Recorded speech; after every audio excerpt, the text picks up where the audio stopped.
চলমান টি-20 বিশ্বকাপে দক্ষিণ আফ্রিকার বিপক্ষে নিজেদের দ্বিতীয় ম্যাচে 4 রানে হেরেছে বাংলাদেশ ক্রিকেট দল, যা দর্শকদের মনে বড় একটা আঘাত করেছে। আবারও তীরে এসে তরি ডুবেছে বাংলাদেশ ক্রিকেটের।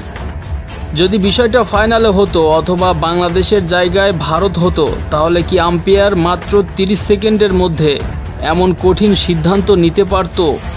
আম্পায়ারের ভুল হতে পারে, কিন্তু গুরুত্বপূর্ণ সময়ে এমন ভুল করা উচিত নয়। তবে এটা হয়তো ষড়যন্ত্রের শিকারও হতে পারে।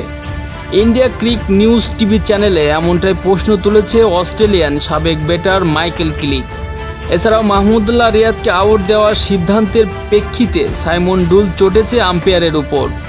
তিনি বলেন, আমি বলতে চাইছি, যেভাবে এই পদ্ধতি কাজ করছে সেখানে কিছু একটা পরিবর্তন অবশ্যই আনতে হবে, কারণ এটা একটি মিশ্র ভুল, একেবারে বাজে সিদ্ধান্ত। কোনোভাবেই বলটা মাহমুদুল্লাহ রিয়াদের আউট সম্পর্কে স্ট্যাম্পে আঘাত করতো না। এছাড়াও পাকিস্তানের সাবেক বোলার ওয়াকার ইউনুস ও শোয়েব আখতার, ভারতের ভেরেন্দার সেবাগ সহ অস্ট্রেলিয়ান এই ক্রিকেটারের সাথে একমত পোষণ করেছেন। তবে বাংলাদেশের দুই একটা ব্যাটিং ছাড়া সবাই যেন দলের গুরুত্বপূর্ণ সময়ে পঙ্গু হয়ে ব্যাটিং করছিল, এমনটাই মন্তব্য করেছেন তারা। বাংলাদেশের ওপেনিং ও মিডল অর্ডার ব্যাটিংয়ের দ্রুত পরিবর্তন চান এই সাবেক ক্রিকেটাররা। সামনে মুখোমুখি হতে হবে নেদারল্যান্ডস, নেপাল ও ওয়েস্ট ইন্ডিজের মতো বড় বড় বাঘা দলের সঙ্গে।